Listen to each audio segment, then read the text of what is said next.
जय श्री शनी देवा। सूर्यसुता शनी मूर्ती तुझी आगाध कीर्ती, एकमुखे काय वर्णू शेषान चले स्फूर्ती। जय जय श्री शनी देवा। परम पूज्य विश्व चैतन्य अंधारातून प्रकाशाकडे घेऊन जाणारे महान संत आणि माझे सद्गुरू चैतन्य त्यागेश्वर महाराजांना आपण वंदन करूया। या कलियुगाचा राजा, सत्याचा सागर, सोरेसोत मी म्हणणाऱ्यांना पाचावर धारण करणारा, असत्याचा नाश करणारा आणि सत्याचा विजय करणारा, दंडनीयांना दंड देणारा आणि आदरणीयांचा आदर करणारा असा धर्मप्रिय, शिवप्रिय आणि तुम्हा आमचा आराध्य दैवत शनिदेव यांना आपण प्रथम दंडवत नमस्कार करूया। आपण पाहत आहोत प्रपंच करता करता परमार्थ कसा असावा, उत्कृष्ट असं परमार्थ आपण करत असतो। पण परमार्थामध्ये सुद्धा जर परमार्थ करत असताना आपले विचार जर तमोगुणाला बांधील असतील, आपण परमार्थ करत असताना आपले विचार रजोगुणाला बांधील असतील, त्याचे गुलाम झाले असतील, तर आपण प्रखर आणि उत्कृष्ट असा एक भक्त किंवा एक व्यक्ती म्हणून जगू शकत नाही। आपण साधना करतो, साधना करत असताना दुर्विचाराच्या अधीन जाऊन करतो, चुकीचे विचार डोक्यात ठेवून आपण साधना करत असतो। आपली उपासना असेल, तीर्थाटन असेल, दानधर्म असेल, कुठलेही कार्य करत असताना विठ्ठल नामाचा जयघोष करतो, दत्त नामाचा जयघोष करतो, प्रभू रामचंद्रांचा करतो, शिवाचा करतो आणि शनी महाराजांचा करतो। करत असताना प्रत्येक शब्दागणित जर आपल्या मनामध्ये प्रत्येक विचार जर उमटत असतील तर ते सिद्धी जाणार नाही। मग तो तमोगुणीला अधीन झाले, रजोगुणाला अधीन झाला, मग ते दुराचाराकडे आपली भक्ती जात असते। आपण भक्ती करूनही फलप्राप्ती होत नाही। फलप्राप्ती होणं म्हणजे काय? फल म्हणजे असं काय मोठं काहीतरी आपल्याला मिळत नाही आहे, पण जे दिसत नाही ते मिळतं। मानसिक स्वास्थ्य, चांगले सद्विचार, विचाराला चालना, वाणीला धार, भावनेला आवर आणि मनावर नियंत्रण आणि बुद्धीच्या अधीन सगळं। बुद्धी हा आत्म्याच्या अधीन, आत्मा हा परमात्म्याच्या अधीन, ही साखळी निर्माण होते। एखादं कार्य करत असताना आपण सहज म्हणतो हे चुकीचं कार्य होणार असेल तर करणार नाही। जर तुम्ही साधना केलात, ते तमोगुणाच्या अधीन असलात, रजोगुणाच्या अधीन असलात, तर आपण अधीन जाऊन ती साधना केली आणि ती जी मनोकामना जर मनामध्ये ठेवली तर ते दुराचाराकडे घेऊन जात असतं। म्हणून भक्त हा प्रखर पाहिजे। उत्तम भक्त होण्यासाठी निष्कलंक, निर्विचार, स्वच्छ भाव ह्या गोष्टी आपण अंगीकारलं पाहिजे। अशा गोष्टी अंगीकारल्यानंतर तोच ज्ञान, जो दुराचाराकडे घेऊन जाणारा जो विचार असतो ते थांबवतो आणि सत्याच्या मार्गाला घेऊन जात असतो। ज्ञान तोच आहे, तोच शिवज्ञान आहे, तीच उपासना आहे, तीच उपासना, पण दिशा बदलली की सगळं बदललं। म्हणून प्रखर असा तेजस्वी ईश्वर आपल्या हृदयस्थानी आहे। फक्त मनाच्या अधीन न होता जर विचार केलात तर मन हा कसा आहे? मन हा आरसा आहे, दुईतला दुवा आहे। तो कुणीकडे जायचं ते आपण ठरवायचं। प्रखर ज्ञानी असेल तर प्रखर सद्गुरू आपल्याला भेटतोच। काही भक्त येतात माझ्याकडे, महाराज माझं अख्खं आयुष्य गेलं पण मला चांगला गुरु मिळाला नाही. जर तुमची भक्ती, तुमची श्रद्धा, तुमची जी काय संप्रदायामध्ये करताय ते जर दुराचाराकडे असेल तर तुम्हाला चांगला सद्गुरू जीवनामध्ये मिळणार नाही, कदापि मिळणार नाही. मग अपेक्षा मात्र वेगळ्या ठेवायच्या, भक्ती मात्र वेगळ्या विचाराने करायचा, असं कधीही होणार नाही. जे जे वांछिले ते ते होवो भव जर मनामध्ये असेल तरच ते प्राप्त होते, नाहीतर होणार नाही. म्हणून यासाठी शिवज्ञान उत्तम पाहिजे, शनी ज्ञान उत्तम पाहिजे, प्रखर पाहिजे. आणि प्रखर असेल तर प्रखर अशा आपल्या हृदयस्थानी असलेला आपण दिवस उजडल्यानंतर एक सूर्य पाहतो, अशा 100 सूर्याचा प्रकाश आपल्या हृदयस्थानी आहे. तुम्ही म्हणाल मग त्यातलं एकही प्रकाश बाहेर पडत नाही. हो, वाटतं. जो अज्ञानी आहे, जो अनाडी आहे, जो वेगळ्या विचारांनी जातो त्याचा असा समज होतो. एवढं प्रखट असं उजेड जर एवढे चंद्र आपल्या सूर्य आपल्या हृदयास्थानी असतील तर मग त्याचा सदुपयोग काय?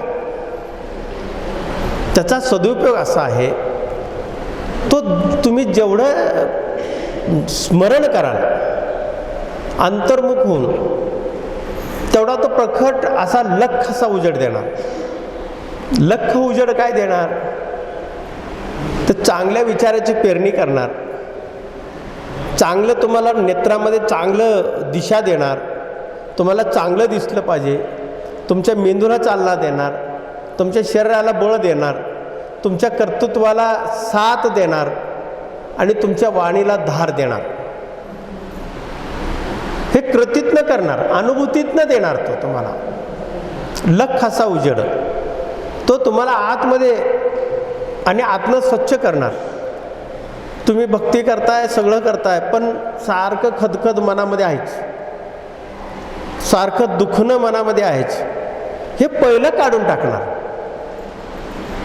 निराकार, निरस्वच्छ, व्यवस्थित, प्रखर, तुमचे जे जे शब्द बाहेर पडतील ते ते तो करणारं, पण तेवढी भावना तुमची स्वच्छ पाहिजे. म्हणून मन हे आरसा आहे, मनापर्यंत जाऊन थांबतो. आणि त्या आरशामध्ये जर गढूळता असेल, आरशावर जर घाण पडला असेल तर तो आरशातला जो प्रकाश आहे तो आतल्या हृदयस्थानी असलेला सूर्याचा प्रकाश त्या आरशावर पडतो, ते तुम्हाला दिसणार नाही. तुम्ही म्हणाल कसं दिसत नाही, मग तो जातो कसं घाण? अरे बाबांनो, आपल्याकडे 9 द्वार आहेत. 9 द्वार, नेत्र आहेत, नाक आहे, कान आहे, गुदद्वार आहे, योनी आहे. ह्या द्वार आहेत. ह्या द्वार आपल्याला या द्वारावर कंट्रोल करण्यासाठी साधना करायचं असते, ह्याच्यावर नियंत्रण मिळवण्यासाठी. आपण नियंत्रण मिळवत नाही, जे इंद्रिय सांगतील तसंच पळतो आपण. मला वाटलं आता थोडा वेळ नामस्मरण थांबवावं आणि मिसरी घासावी, झालं ते द्वार मोकळाच. एखाद्याला बाप्याला वाटलं समजा नाही आता दिवसभर लई कष्ट केलंय, घाम गाळलाय आपल्याला आणि संध्याकाळी वाईज अर्ध क्वार्टर हाणलंच पाहिजे, झालं तुमचे द्वार मोकळेच. ह्या द्वारावर तुमचं नियंत्रण पाहिजे. ह्या द्वारावर नियंत्रण नसेल तर तो आरसा स्वच्छ होणार नाही. आणि आरसा स्वच्छ नसल्यामुळं तुमचा आतला प्रकाश तुम्हाला जाणवणार नाही. समजा तुम्ही आता चेहरा बघताय, तर्पण घरामध्ये प्रत्येकाच्या घरी आरसा आहे, त्याच्यावर घाण असेल तर तुमचा चेहरा व्यवस्थित दिसतो का? समजा त्याच्यावर चिखलाने माखला तुम्ही पूर्ण, तर आरसा दिस म्हणल्यावर आरशात आपला चेहरा दिसणार नाही, आपल्याला तो घाणच दिसणार.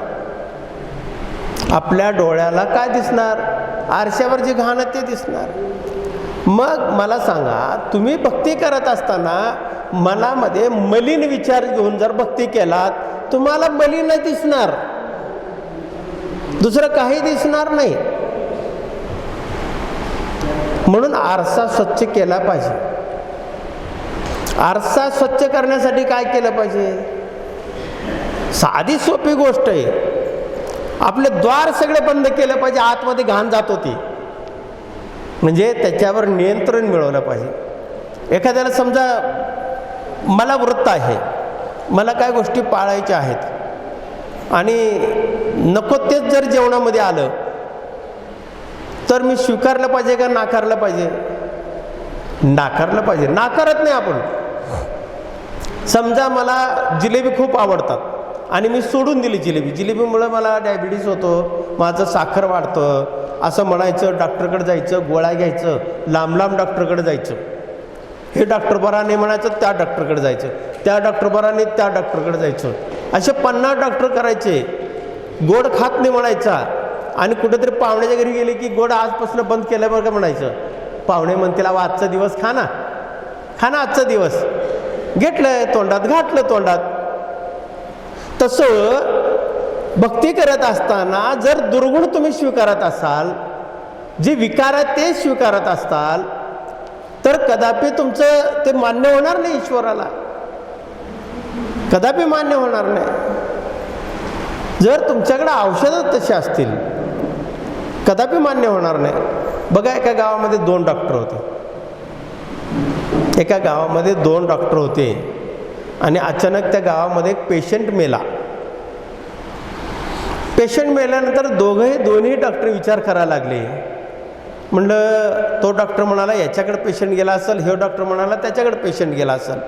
दोघांचं योगायोगाने भेट झाली आणि दोघंही चर्चा करायला लागले की हे पेशंट मेला कसा, तुमच्याकडे आला होता का? तर पहिला डॉक्टर म्हणाला नाही, माझ्याकडे नाही आला. दुसरा डॉक्टर म्हणाला माझ्याकडे नाही आला. मग दोघाकडे आला नाही तर पेशंट कसा मेला? म्हणजे दोन्ही डॉक्टर पेशंट मारणारेच होते ना. दोन्ही डॉक्टर तसेच होते. मग बाजारात गेले की तसेच मिळणार. म्हणून आपण साधना करत असताना संघ कुणाचा करायचा?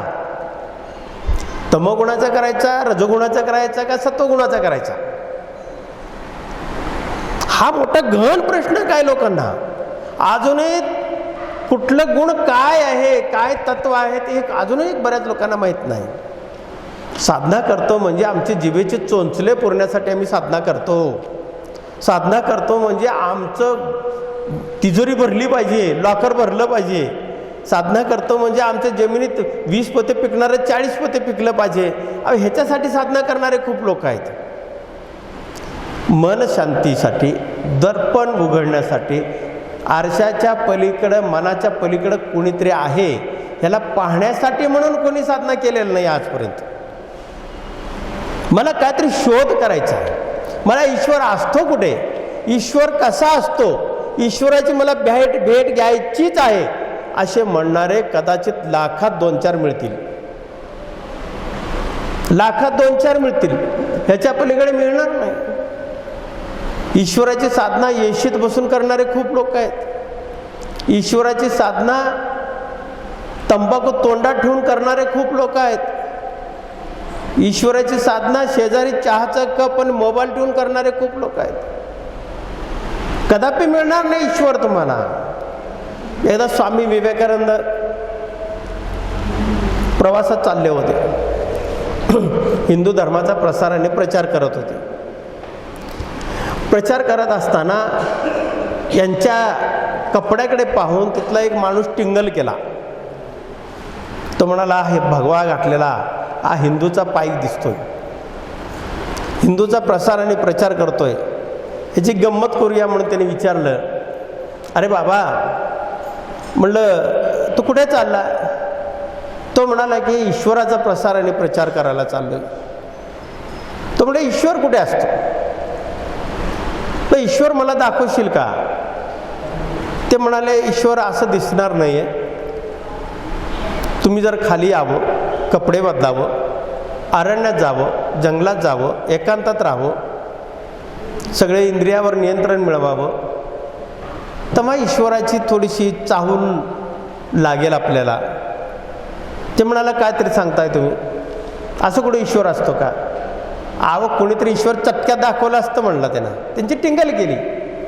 एका मिनिटात ईश्वर दाखवलं असतं. तुम्ही भगवे गाठला म्हणजे ईश्वर दाखवला पाहिजे. आता स्वामी विवेकानंद स्मित हास्य केले मनातल्या मनात. म्हणलं आता ह्याला ईश्वर दाखवल्याशिवाय आपल्याला गत्यंतर नाही, नाहीतर आपल्या भगवाचा अपमान होईल, हिंदू धर्माचा अपमान होईल. मग तो त्याला घेऊन गेला. स्वामी विवेकानंद म्हणाले तू चल, तुला ईश्वर दाखवतो. गेला.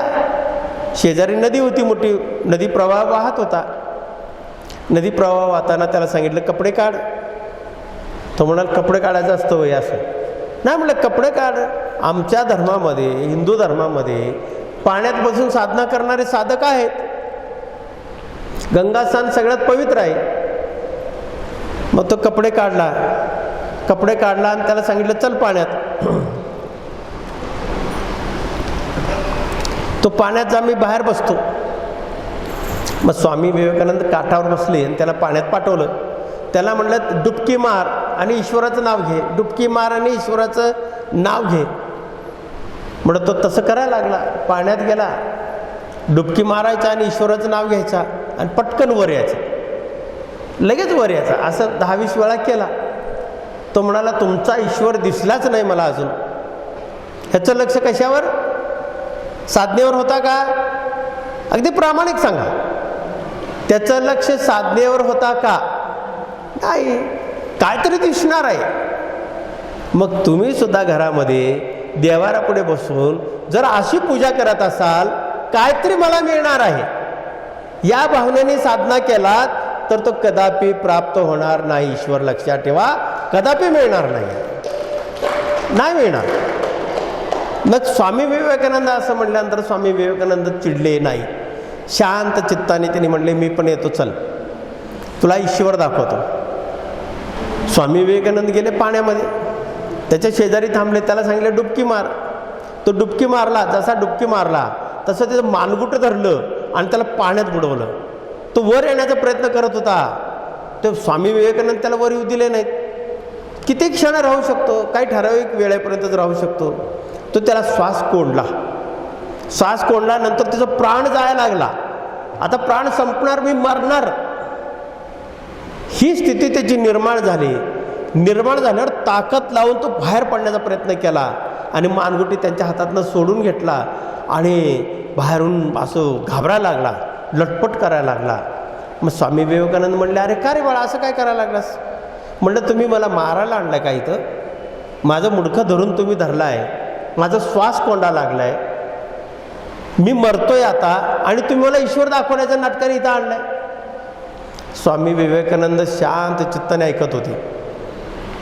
स्वामी विवेकानंद तो शांत झाल्यावर त्याला म्हणाले की तुला अपेक्षा कशाची होती? जेव्हा मी पाण्यात बुडवलं मुंडकं धरून तेव्हा तुला कशाची गरज वाटली? श्वासाची. कशाची गरज वाटली त्याला? जर श्वास नाही घेतला तर मरणार. जसं तुला बुडताना श्वासाची गरज आहे तसं जगताना जर ईश्वराची गरज असेल तर त्या पद्धतीनं साधना पाहिजे. उत्तम साधना असेल तर उत्तम असा देव दिसणार, प्रखर असा देव दिसणार.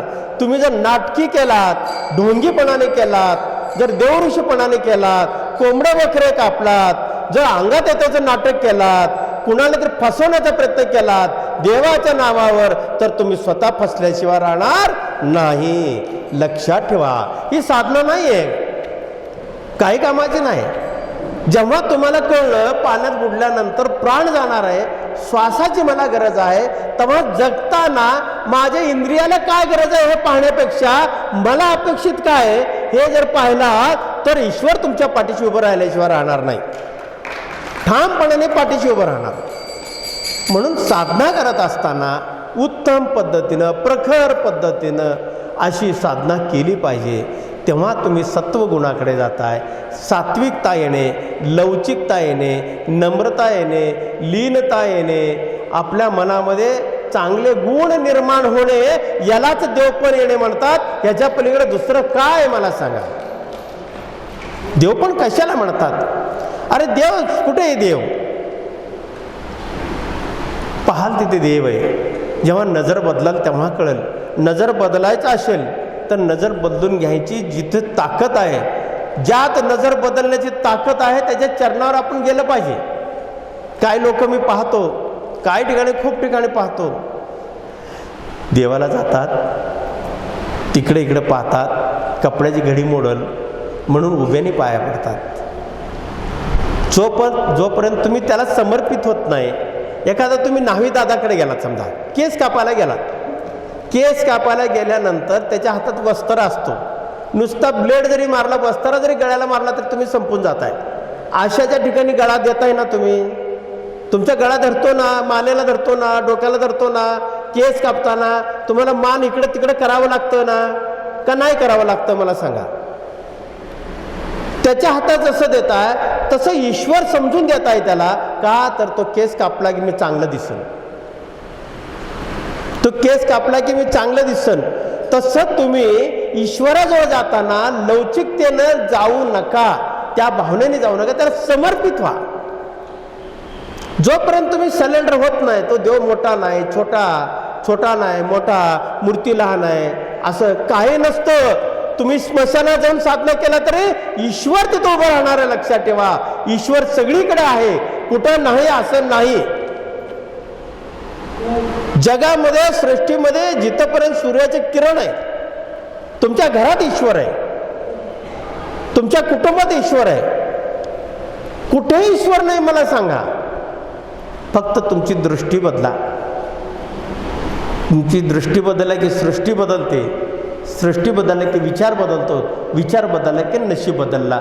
नशीब बदलण्यासाठी कुठल्या ज्योतिषाची गरज पडणार नाही. फक्त अंतःकरण शुद्ध पाहिजे, भाव शुद्ध पाहिजे. जिथे भाव तिथे देव, आपणच सगळ्यांना सांगतो. मग आपण साधना करत असताना मात्र असे गुण घेऊन का बसतो, याचं उत्तर आपणच शोधलं पाहिजे. दुसरीकडे जाऊन मिळणार नाही.